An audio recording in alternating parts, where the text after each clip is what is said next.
Sud Radio, le grand matin week-end, 6h-10h, Maxime Liédo. Il est 7h15 sur Sud Radio et comme chaque samedi, on est près de chez vous à cette heure-ci avec un collectionneur fou. Bonjour Jérôme Lemoine. Bonjour Maxime. Merci beaucoup d'être avec nous ce matin. Vous êtes collectionneur d'albums et de vignettes Panini. Alors simplement, hop, on va s'arrêter là. On va juste rappeler vos chiffres. 250 albums, 100 000 images. Comment on en arrive là? Parce que c'est des chiffres dingues, ça. Oui, effectivement, ma collection grandit assez vite, on va dire. Comment on arrive à ce stade-là? Tout simplement parce qu'on est avant tout passionné de sport. Et j'ai recommencé en 2019 vraiment à m'intéresser aux collections avec la sortie de l'album du Tour de France. Et puis le Tour de France, la Ligue 1, les championnats, la Ligue des Champions, la Coupe du Monde aussi, et qui évidemment avec la sortie du nouvel album dont on discute beaucoup, on va dire. Et c'est comme ça que ma collection a grossi rapidement. Et c'est une passion d'enfance que vous n'avez cessé d'entretenir, ou il y a quand même de temps en temps où vous l'avez arrêté, et puis plus tard, un peu adulte, on retombe sur un vieil album et on décide d'une certaine manière de rattraper le temps perdu? Mais c'est un peu ça. J'ai commencé par des albums de cartes en 1994, ça ne nous rajeunit pas. Et puis après, j'étais à l'école, j'étais passé à autre chose et voilà, c'est vraiment. J'étais retombé en 2008-2009 avec un album de rugby, un album de foot, au moment où je suivais pas mal le stade notamment. Oui, en fait, j'ai recommencé par un album et puis après, j'ai rattrapé le virus.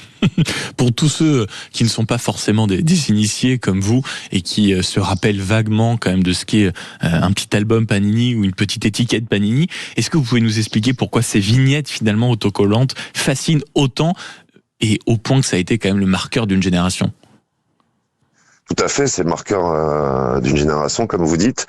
Et c'est quelque chose qui s'adresse bien évidemment en priorité aux enfants, mais il y a aussi énormément de collectionneurs adultes qui sont des passionnés de sport. Et en fait, via tous les albums que je revis un peu les émotions des différentes compétitions. Donc ça rappelle évidemment un certain nombre de souvenirs. Et puis j'aime aussi reconsulter des albums des éditions précédentes de la Champions League, par exemple. Mais aussi évidemment la Coupe du Monde, qui est la collection phare de Panini, même si à titre personnel c'est pas ce que je préfère. Mais voilà, c'est ce côté vivre aussi la saison en cours. Donc justement, moi ce que je préfère, ce sont les championnats, parce que c'est ce qui nous tient en haleine toute la saison, ce qui permet de suivre aussi le mercato d'une certaine façon. On voit les joueurs qui arrivent dans de nouveaux clubs. Et puis le plaisir de constituer les équipes. Enfin ça, cette âme d'enfant, je l'ai pas perdu, quoi. Et pour nous faire rêver un peu différemment de ce que je faisais petit. Oui, ça j'imagine. Mais pour nous faire rêver un peu, quelle est la pièce la plus rare, la plus précieuse de votre collection, sachant que quand on se renseigne un peu, il y a des montants absolument dingues aujourd'hui quand on s'intéresse à tout petit peu à ce marché des cartes Panini? Alors c'est une question qui est pas évidente, parce que pour moi la valeur de ma collection, elle est avant tout sentimentale, et moi ce qui me plaît, c'est d'avoir la collection qui me correspond.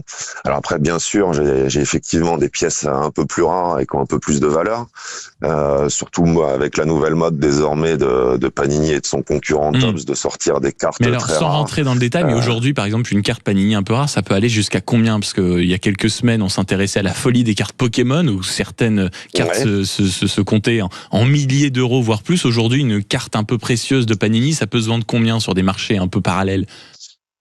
Alors, ce qui coûte le plus cher, en fait, ce sont les vignettes rookies de certains joueurs, c'est-à-dire la première vignette du joueur dans un album. Donc, par exemple, je prends l'exemple, la carte de Zinedine Zidane, rookie, donc de 1992, enfin du 92-93, quand il était à Cannes.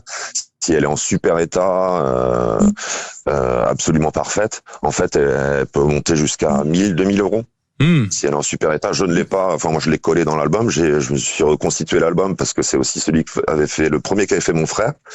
Donc ça me. Non, mais quand on voit le montant d'une carte, en effet, on comprend aussi le côté collectionneur et parfois la folie des prix que peuvent avoir certains autour des fameuses cartes Panini. Merci beaucoup Jérôme Lemoine d'avoir été avec nous ce matin, collectionneur d'albums et de vignettes Panini, à l'occasion en plus de cet album Panini inédit qui va sortir pour la Coupe du Monde, qui commence dans quelques semaines et que vous suivrez bien sûr sur Sud Radio.